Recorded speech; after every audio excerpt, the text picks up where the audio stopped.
Gracias, muy amable.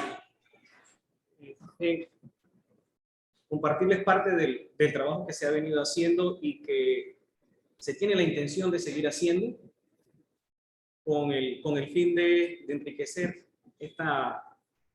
este trabajo que hacen los físicos a diario y aportar a la formación de los físicos en las carreras de licenciatura en física y de licenciatura en docencia. Bien, el tema lo titulamos Integración de tecnologías de bajo costo en la actividad experimental en física y queremos hacer una revisión de si esta propuesta tiende más hacia tomarse como una recreación o si realmente la adaptación de estas tecnologías puede dar respuesta a una necesidad que tenemos dentro de lo que es el campo de la formación. Vamos a compartir algunos resultados que se han obtenido del análisis de una placa conocida por algunos, que es la placa Raspberry Pi. De igual manera se estará compartiendo información sobre esto más adelante. Bien, cuando se habla de actividad experimental, una referencia de lo que se comprende como actividad experimental parte de las imágenes que comúnmente se asocian con esta componente de la generación del conocimiento desde el punto de vista de las ciencias. Al hacer una búsqueda en la literatura, comienzan a surgir algunas imágenes de actividad experimental vinculadas a un espacio físico, con equipo, instrumentación, personas con lentes, calculadoras, computadoras y demás. Quizás el uso de algunos equipos, osciloscopios, fuentes, algunas demostraciones. Quizás los que han pasado por secundaria y han tenido la oportunidad de utilizar sensores, asociarán la actividad experimental con el uso de sensores, algunas interfaces, entre otras. De igual manera, otras imágenes que surgen, quizás un poco más actuales, van de la mano con el uso de computadores que se interconectan con algunas placas de control de actuadores o que mantienen conexión con sensores. También el uso de algunos lenguajes de programación, Scratch, entre otros más. La construcción de algunos dispositivos para obtener información o compartir información a través sobre algunos parámetros meteorológicos, yo que sé, medición de temperatura, temperatura, humedad. También algunos lo relacionan con la interconectividad con nuestros aparatos móviles, de tal manera que podamos, utilizando algunas aplicaciones disponibles en línea, podamos utilizarlo para caracterizar algunos parámetros. Por ejemplo, en línea uno puede encontrarse algunos aplicativos para medir aceleración, utilizando la tecnología disponible en estos equipos. De igual manera, para la construcción de algunos dispositivos de caracterización, por ejemplo, una mini estación meteorológica, en este caso, la información que se obtiene de ellas se puede compartir a través de la nube, se puede descargar, cualquier persona puede visualizarla, puede descargar información. O sea, tenemos muchas alternativas con el uso de estas tecnologías. Pero sí hay algo que me llama mucho la atención y es el hecho de que la visión que se le da a la actividad experimental es altamente instrumentalista. Asociamos actividad experimental con instrumentación. Y eso crea quizás un panorama un poco reducido del propósito que realmente tiene la actividad experimental en física y de manera general en la generación de conocimiento científico. Quizás una idea un poco más global nos las puede dar una mirada en el tiempo de lo que es la actividad experimental y cómo nace. Bien, para muchos de los autores, el siglo XVII fue el punto de partida de lo que hoy conocemos como la actividad experimental. Podemos decir que inició con los aportes de Francis Bacon, que hizo unas primeras críticas formales sobre la forma en la que se obtenía información o la que se generaba conocimiento simplemente a partir de observaciones casuales, y criticaba de igual manera el poco rigor que se le asociaba a la actividad experimental. Posteriormente, de los trabajos de Galileo, se logran rescatar algunos mecanismos que permiten generar conocimiento científico y que sientan las bases de lo que hoy día conocemos como método científico, no entendiéndolo como un método rígido, sino como un mecanismo para obtener información. En este caso, de los trabajos de Galileo se rescatan algunos mecanismos que apuntaban hacia ciertas conductas o hacia ciertos procesos. Uno, Galileo no se abocaba a un proceso de medición sin un modelo físico, sin un modelo de respaldo. Las hipótesis que planteaba tenían cierta estructura matemática donde planteaba cierta relación entre las variables que se podían estudiar, de tal manera que estas variables fuesen sujetas de estudio, de control, entre otras más. Dentro de sus escritos no se habla de hipótesis como tal, sino que se habla de proposiciones, pero juegan el mismo papel. Y de igual manera, todas aquellas consecuencias que se derivaban debían ser sujetas a falsación, debían poderse someter a prueba y verificarse o refutarse. Newton retoma parte de estas ideas y de estos métodos y logra integrarlos de una buena manera a lo que es la generación de conocimiento científico. En este caso, esta integración se logra ver de manera evidente en los trabajos que realizó, que pudieron ir desde la mecánica celeste hasta la óptica. Entonces, dentro de sus trabajos también era evidente la rigurosidad de un método para generar información. El cuento es un poco más largo, pero voy a dejarlo hasta aquí por lo siguiente. Bien, la ciencia avanza y con el avance de la ciencia, partiendo de estas ideas, se comienzan a generar diferentes posturas de pensamiento que podían ir desde el positivismo al racionalismo, cada una de las cuales asignaba cierto peso tanto a la teoría como a la actividad experimental. Se generaban diferentes ponderaciones y se le daba un mayor valor dentro de la actividad científica. Ahora, esta fragmentación entre teoría y experimentación apuntaba, o podemos decir que podría tener como origen la riqueza que aportó en la física los desarrollos que se tuvo entre los siglos XVIII, XIX y XX, donde gran parte de la estructura de la física o de los modelos que hoy manejamos partían de ciertas deducciones. Entonces, esa visión apuntaba a que se daba un mayor valor a la generación de conocimientos más que a los métodos que se utilizaban para generar ese conocimiento. Allí en este caso la experimentación parte o se le asigna un lugar secundario donde se utilizaba simplemente para verificar o refutar asuntos teóricos. A lo largo del tiempo se ha hablado mucho de la física teórica y de los modelos asociados y se ha dejado un poco de lado la actividad experimental, dejando de percibir aquellos aprendizajes que se pueden derivar de él. Pero actualmente sabemos que toda área de conocimiento requiere integrar un conjunto de saberes. No podemos seguir con una idea fragmentada de ciencia, donde se le asigna un valor preponderante a uno de los elementos de ese conjunto y al otro no. Es una estructura, ¿sí? Y cada uno de ellos tiene un valor dentro de la generación de conocimiento. Entonces, la física como ciencia, ella integra dentro de su estructura tres tipos de saberes.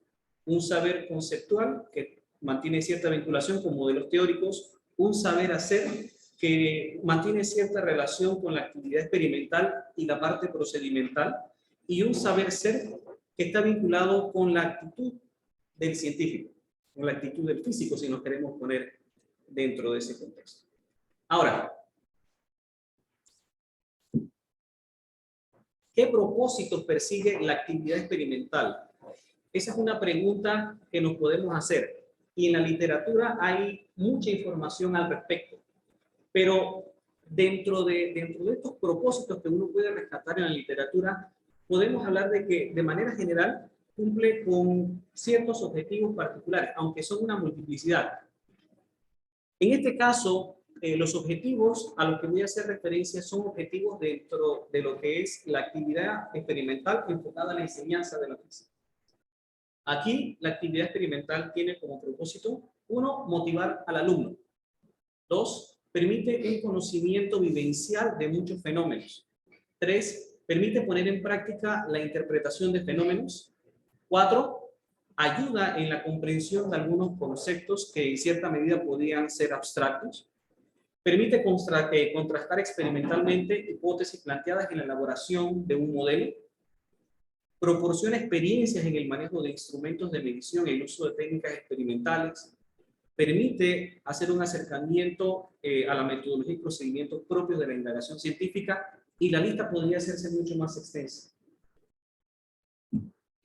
Ahora, para aprovechar mejor las posibilidades y oportunidades que provee la actividad experimental, es evidente, aunque no es necesario del todo, que se requieran materiales, suministros, productos o el uso de instrumentos de medición que sean adecuados para obtener información relevante del fenómeno físico que se estudia.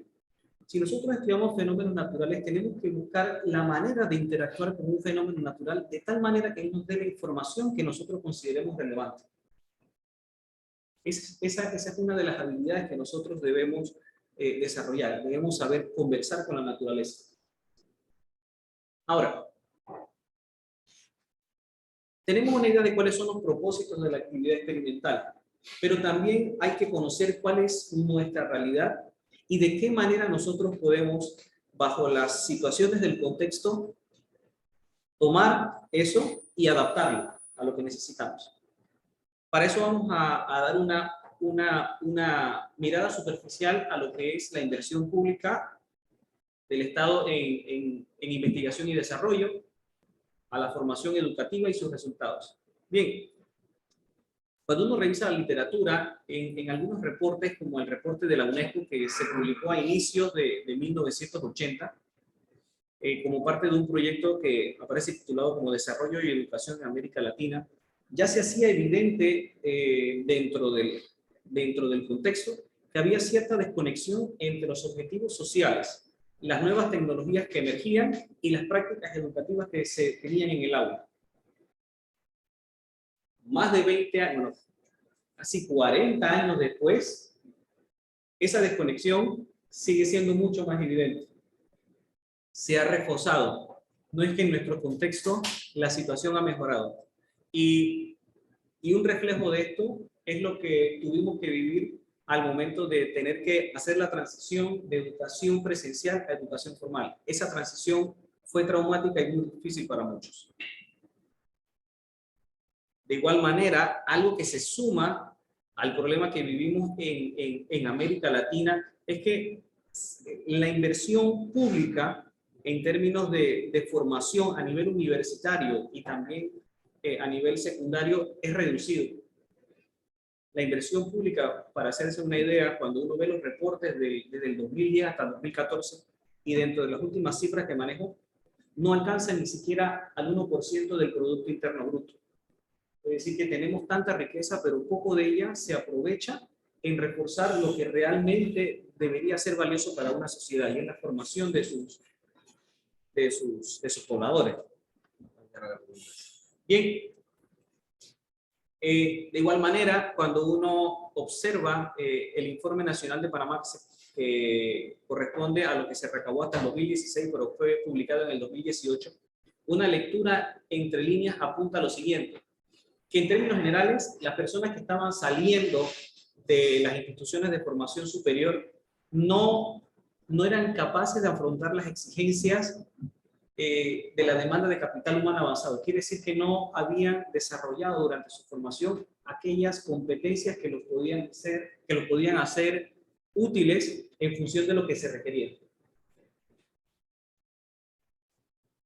Cuando se revisa también un reporte de competitividad donde se hace una comparación entre las competencias dentro de ciertos aspectos de diferentes países de la región, como Panamá, Costa Rica, Nicaragua, Haití, entre otros, los resultados de Panamá, a pesar de que tenemos una inversión en educación un poco más alta que otros países, los resultados que tenemos no reflejan esa realidad. Entonces, esto puede darnos una idea o puede apuntar a que tenemos un problema, o no, quizás un problema de múltiples dimensiones, pero realmente tenemos que buscar alternativas que nos permitan tomar lo que tenemos, conociendo nuestra realidad y viendo de qué manera podemos aportar en el desarrollo de ciertas competencias que demanda la sociedad. Aquí, una posible alternativa que surge de la literatura es tomar una práctica común actualmente que va en la línea de una cultura o de un movimiento que recibe el nombre de cultura maker o movimiento maker. Este movimiento maker sale como una forma de protesta a ciertas prácticas que lo que hacen es mantenernos a nosotros como usuarios simplemente consumistas. En este caso, una posición consumista, para dar una idea, apunta a lo siguiente. Yo compro un teléfono. Ese teléfono tiene un periodo de vida fijo. Ya cuando sale otro modelo, yo simplemente lo descarto y no puedo darle una segunda utilidad a ese dispositivo. Entonces, una sociedad consumista se basa en eso. Se basa en solamente consumir los productos que algunas empresas producen y proveen al mercado. Entonces, el movimiento maker es como una respuesta ante esa tendencia o ante esa mecánica de sociedad. El movimiento maker apunta o se cimenta en tres pilares. Uno, que es el uso de herramientas digitales para diseño y la fabricación. Las maquinarias industriales para la manufactura de equipo y demás no son algo nuevo, solamente que en su momento estaban siendo utilizadas simplemente por algunos grupos reducidos. En este caso, la manufactura de, yo qué sé, de lámina o de cualquier material con especificaciones particulares, solamente se podían hacer en ciertos lugares. Hoy día tenemos acceso a herramientas digitales de diseño. Si yo necesito elaborar una pieza con algunas dimensiones específicas, yo lo puedo hacer desde mi casa. Yo puedo instalar en mi computador un programa de diseño digital. Yo puedo fabricar la pieza. Existen las impresoras digitales, las impresoras estas las impresoras, si alguien me refresca el nombre, las impresoras 3D, gracias. Las impresoras 3D, también tenemos portadores láser. O sea, tenemos una serie de alternativas que la masificación de la tecnología nos provee y las podemos tener en el escritorio. Quizás no tenga las mismas características de una empresa o la capacidad de producción, pero para usos particulares funciona y es una alternativa. Otro pilar es el uso de los medios digitales colaborativos. Con la inclusión de la Internet y su masificación dentro de la sociedad, las personas ya no tienen una barrera ni de espacio ni de tiempo para compartir sus trabajos. Yo puedo comunicarme de forma síncrona o asíncrona con otra persona de cualquier otro país y compartir mi trabajo. Un ejemplo de esto son los repositorios donde las personas comparten algunos de los desarrollos que hacen acerca de dispositivos tecnológicos, que los que están aquí presentes o los que estarán en línea conocerán. Otro pilar en el que se cimenta es el surgimiento de la fábrica para alquiler. Ya no es necesario o ya no está restringido a un grupo particular la fabricación. Si yo diseño una placa PCB para un circuito específico con ciertas características particulares, yo simplemente me puedo meter en la internet y pedirle a un fabricante que me diseñe o que me fabrique, me manufacture 100 placas de esas. Ya la fabricación de electrónica no va a estar restringida a empresas. Quiere decir que ya se pierde eso que podríamos decir que es como un monopolio. Ya ellos no son los dueños de esa tecnología, no son los dueños de esas ideas y no son los dueños de esas posibilidades. Entonces, este movimiento enfatiza en el aprendizaje activo en un ambiente social. ¿Sí? La interacción a través de las redes ha facilitado esto. Hace hincapié en el aprendizaje informal y compartido y en red. Además de eso, fomenta nuevas aplicaciones de la tecnología y la exploración de intersecciones entre distintos dominios. Y un reflejo de esto es los trabajos que nosotros podemos ver, quizás de hobbyistas o personas interesadas en algunas actividades particulares. Ahora, buscando información también del movimiento Maker, nos encontramos con algunas alternativas que han tenido buena aceptación dentro de estas comunidades debido a las prestaciones que proveen. Una de estas herramientas es la que se conoce como la Raspberry Pi. La Raspberry Pi, de manera resumida, es un computador de placa reducida. Este fue creado por una fundación que se llama Raspberry Pi y lanzó su primer modelo al mercado a mediados del 2012. Es un computador reducido, para que se hagan una idea, el tamaño que tiene es el tamaño de una identificación, una cédula. Ese es el tamaño de la placa. Y todos los componentes que puede tener un computador convencional, él los tiene incrustados. Cuando ustedes hacen una comparación uno a uno entre un computador convencional y una Raspberry Pi, ustedes se pueden dar cuenta que él tiene puertos de comunicación, tiene puertos USB 2.0, 3.0, o sea, de alta velocidad, tiene una entrada de Ethernet, tiene su procesador, tiene salidas de audio y video, y algo que llama mucho la atención es que cuando uno tiene un computador personal o una computadora de torre, al disco duro uno le puede instalar un sistema operativo o dos si hace una partición. Pero en el caso de la Raspberry Pi, el sistema operativo y toda la información relevante, uno simplemente la puede cargar en una micro SD. Quiere decir que simplemente sacando una micro SD y metiendo otra es como si yo estuviese accediendo a otro computador. Ahora, otro aspecto importante de este equipo y es el que le ha dado a esas posibilidades o le ha dado esa aceptación en el público, es que su diseño ha sido ampliamente utilizado como una plataforma de programación y bien para controlar algunos dispositivos periféricos. La capacidad de establecer comunicación con sensores o controlar actuadores, entre otras, es la posibilidad que le ha servido para tener esa aceptación dentro de los seguidores del movimiento Maker. Ahora, esta comunicación con periféricos y demás comúnmente se da a través de una sección que es la de los pines GPIO, que en el caso de la figura que se muestra está en la parte superior, son unos pines. A través de esos pines se puede establecer un mecanismo de comunicación, en este caso, tanto de entradas como de salidas, pero de señales de tipo digital.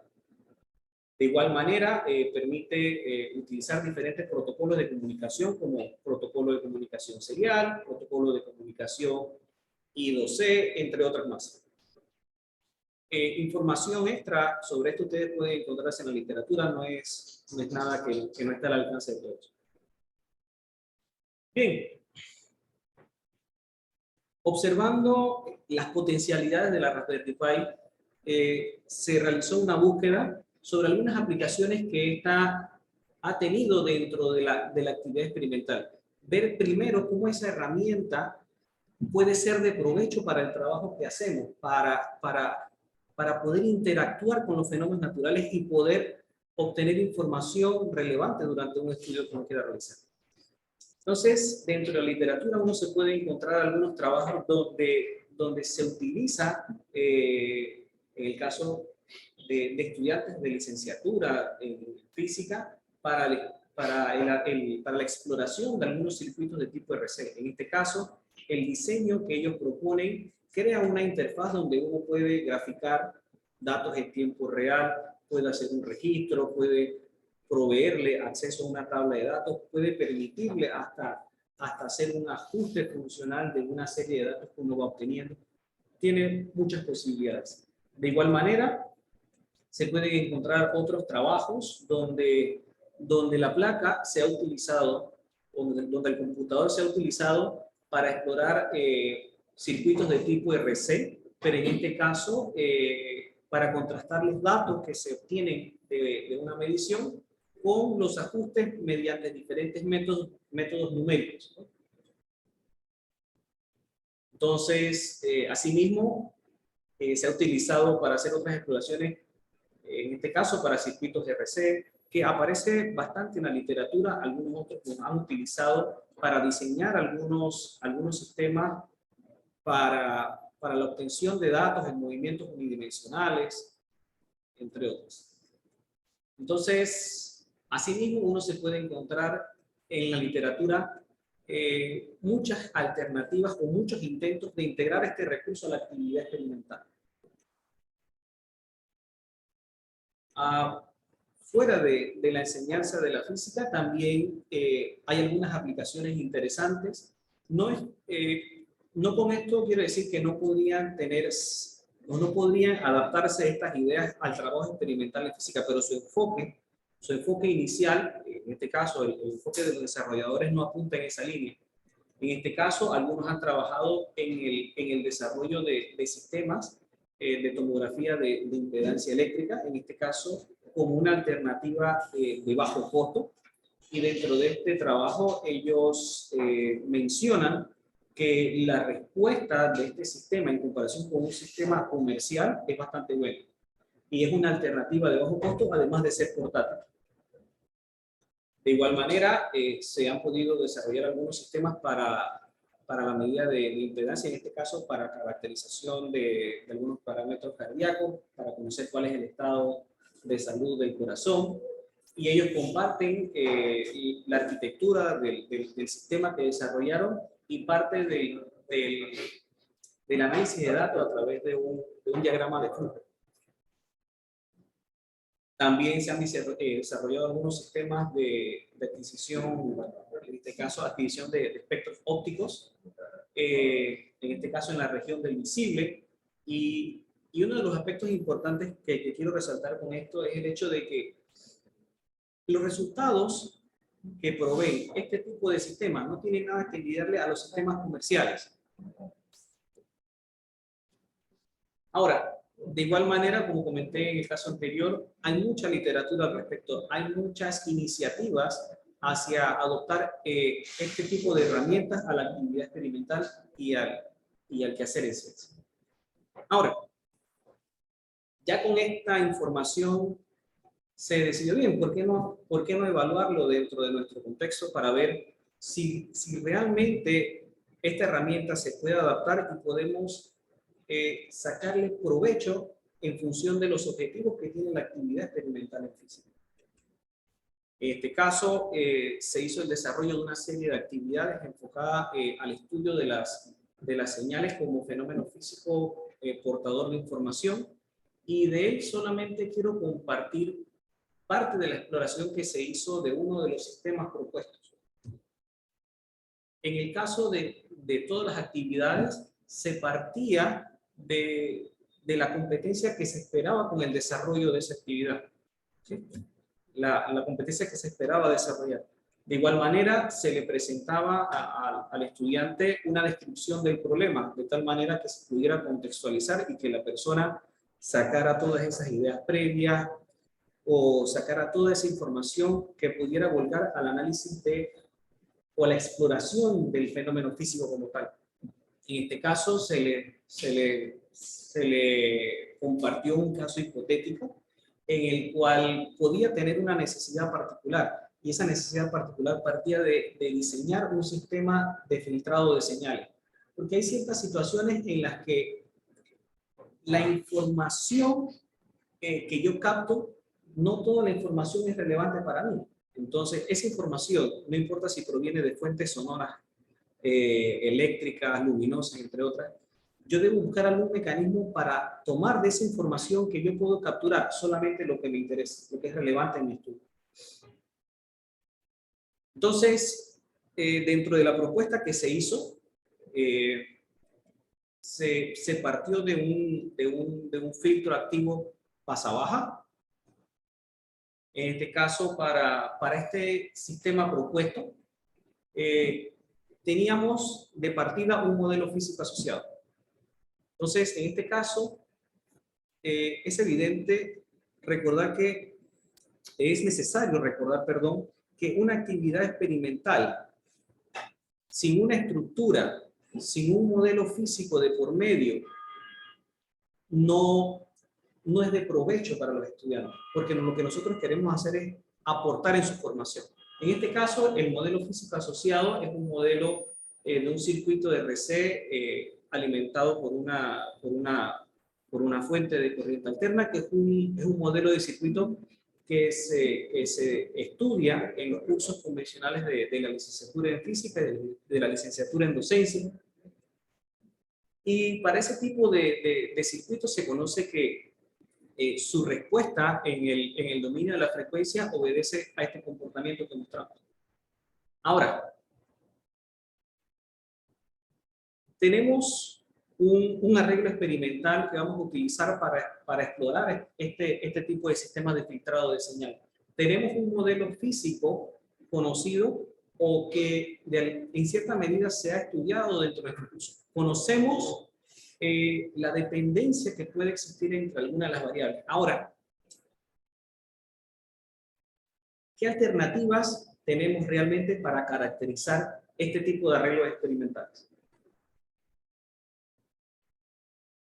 Uno podría pensar, bien, nosotros tenemos, por dar el caso de física, aquí tenemos acceso a osciloscopios de primer nivel. Tenemos acceso a fuentes de señal de primer nivel, pero no es la realidad que se da en todas las instituciones. No todos tienen acceso a este instrumental, no todos lo tienen. Entonces, si no lo tienen, ¿qué alternativas podemos sugerir?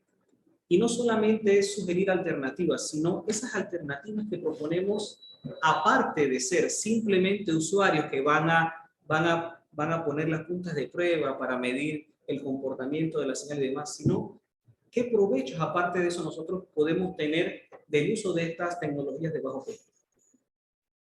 Bien, parto de lo siguiente, y es que cuando uno tiene un equipo y simplemente se convierte en un usuario, ese equipo es como una caja negra, en el sentido de que si yo no conozco qué es lo que está sucediendo, aunque sea de manera básica dentro de ese dispositivo de medición que yo estoy utilizando, en el momento que deje de funcionar o en el momento que me dé una información que yo no esperaba, yo puedo entrar en crisis. Entonces, ser simplemente usuarios de caja negra no nos da o no nos genera ningún provecho dentro de la formación. En este caso, quiero retomar como ejemplo un comentario que compartió el doctor Cabellao en una de las conferencias del ciclo. Y es que al analizar un problema real, que era el estudio de un tornillo inteligente, uno de los problemas que se encontró no estaba relacionado con el fenómeno como tal, sino con uno de los dispositivos que formaban parte de la circuitería que captaba la información. Entonces, si uno realmente no conoce cómo funciona el equipo instrumental que utiliza para tomar mediciones, entonces yo estoy trabajando con los ojos vendados y no gano más nada que ser un simple usuario. Me convierto en un tocabotones con experiencia comprobada. Entonces, en este caso, las dos alternativas que se sugirieron fueron, las llamamos plan A y plan B. En este caso, el plan A consistía en un generador de funciones que ahí sí era necesario tenerlo físicamente. Y en este caso desarrollamos con información de la literatura, no es que fue creación, no. Hay que aprovechar la información disponible. Trabajamos en el desarrollo de un osciloscopio de bajo costo y lo utilizamos para hacer las mediciones. Ahora, ¿Qué sucede con esta alternativa? Y es que para trabajar con ese osciloscopio de bajo costo, se requiere conocer del lenguaje de programación, en este caso el lenguaje Python, que no es un lenguaje que uno puede salir a la calle, hacer una encuesta y decir, 5 de 10 personas lo saben utilizar. Es más, si usted toma una muestra representativa, se van a dar cuenta que ni siquiera el 10% lo ha escuchado. Entonces, se hizo una caracterización del sistema utilizando el plan A. Las medidas que se obtuvieron eran reproducibles, se obtenía información relevante sin ningún problema, pero optamos por trabajar con la opción que aparece como plan B. La opción que aparece como plan B es el uso de una placa que se conoce como Spotec. Esa placa se conoce como una placa todo en uno o es un circuito, es un laboratorio de electrónica portátil en el sentido de que nos permite hacer caracterizaciones midiendo voltaje, corriente, resistencia, ya sea en el caso de voltaje corriente nos permite medir en directa o nos permite medir en alterna. Además de eso, funciona como un generador de señales. De igual manera, funciona como un osciloscopio. Quiere decir que tiene múltiples aplicaciones que podemos explotar durante la exploración de un arreglo experimental en el caso tal de que tengan intereses de este tipo. Entonces, al explorar con el plan B,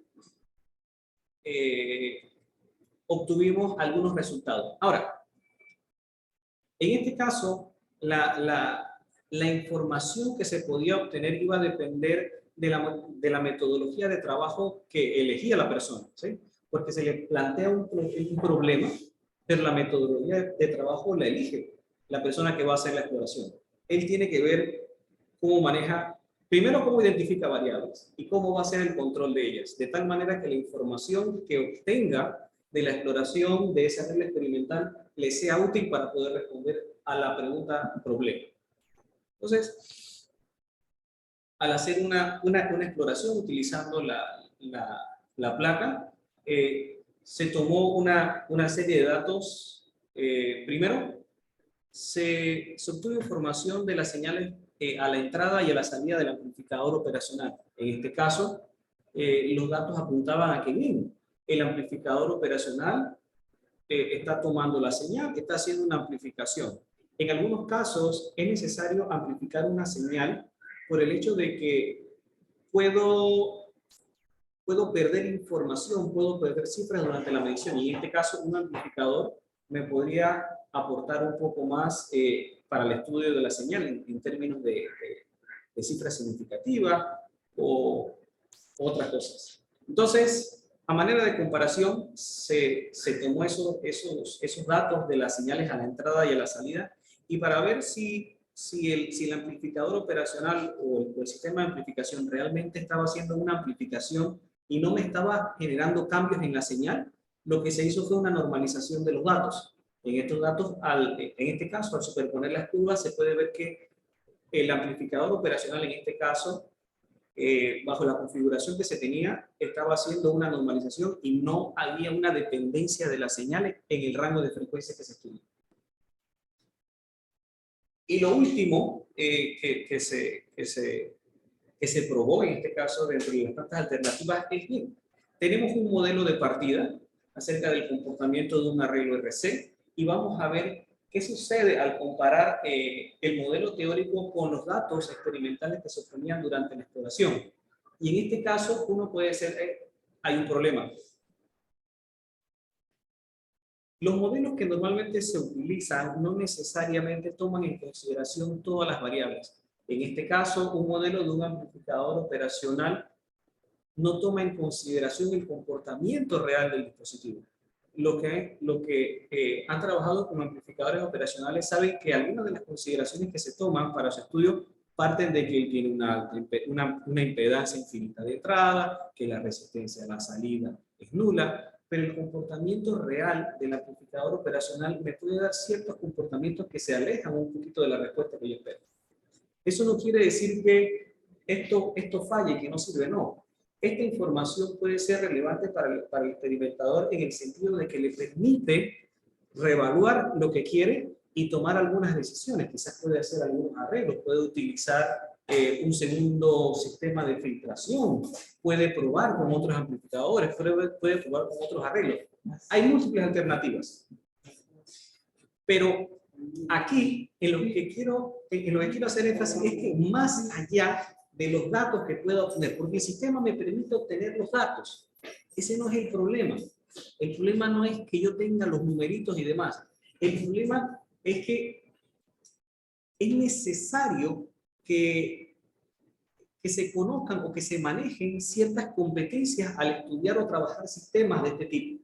En este caso, durante la evaluación de la actividad, se pudo identificar que era necesario el manejo de ciertas competencias experimentales y ciertas competencias tecnológicas. Las competencias experimentales, en el caso concreto que estamos viendo, se vinculaban, uno, con la modelización matemática de los fenómenos.